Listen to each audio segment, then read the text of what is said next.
ماليزيا. هذا ماليزيا. ماليزيا؟ والله منام. تعرف ماليزيا؟ بتعرف علي.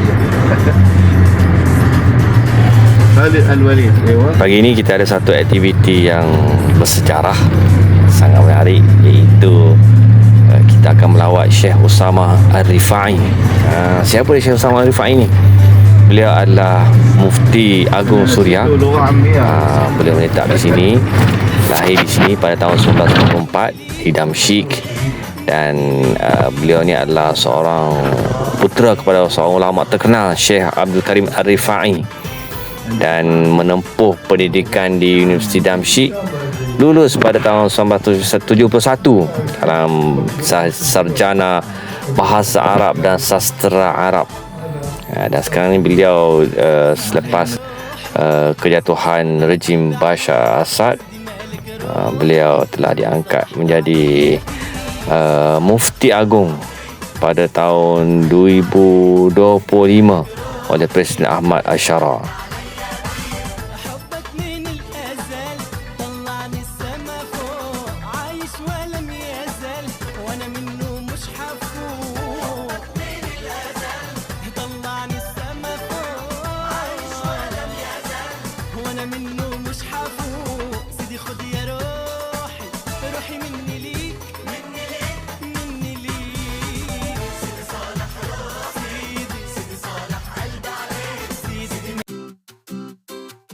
Selesai tugasan di Syria, kami siap-siap dah nak berangkat pulang. Tapi sebelum pulang, kita akan singgah dulu di Jordan, insyaAllah. Sedikit majlis wida dengan pembantu-pembantu kita di sini. Terima kasih kepada tuan rumah yang sudi membantu kita, yang sudi menunjuk jalan, yang sudi segala-galanya mencipta kenangan-kenangan manis di bumi Syria. Jadi dalam perjalanan ke Jordan, misi seterusnya adalah kembara Tarbawi ke Jordan. Sebelum tu kita singgah makan dulu, menyantap, mengisi perut sebelum perjalanan panjang yang akan kita tempuhi beberapa jam lagi, insyaAllah.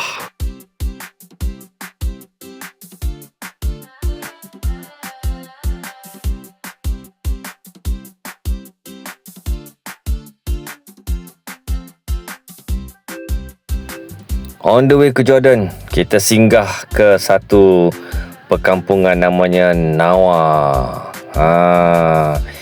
Dan kita dapat lihat kesan-kesan peperangan masih ada di sini, yang mana perkampungan ini pernah diserang oleh rejim Bashar Assad.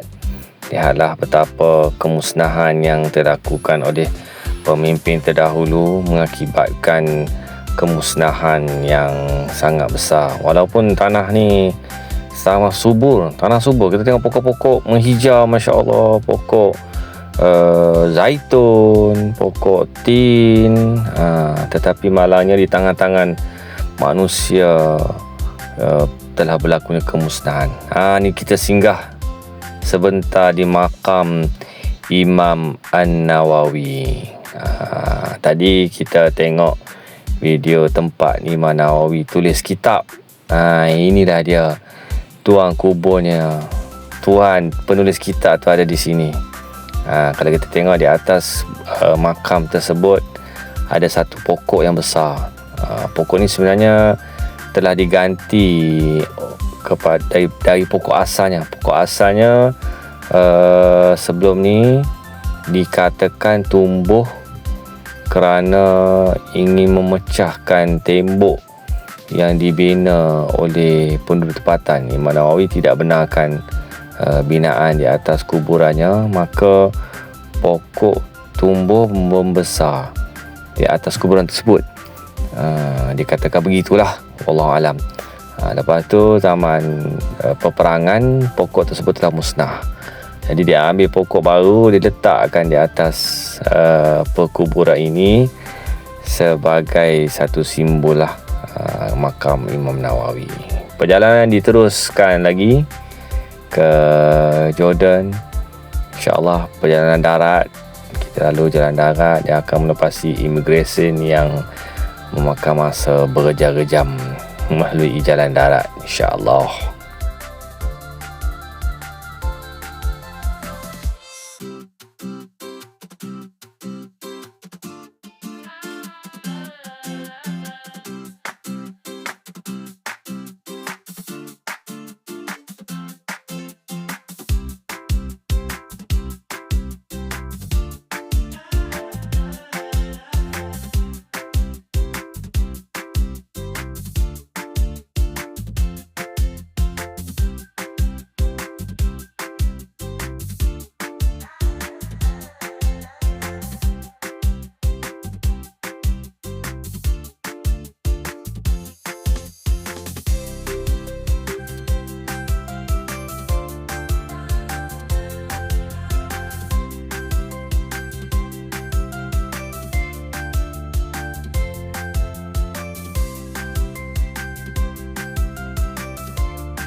Selepas beberapa jam perjalanan, tibalah kami di sempadan Syria, Jordan.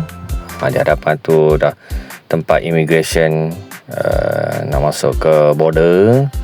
Jadi tak boleh ambil gambar. Bye.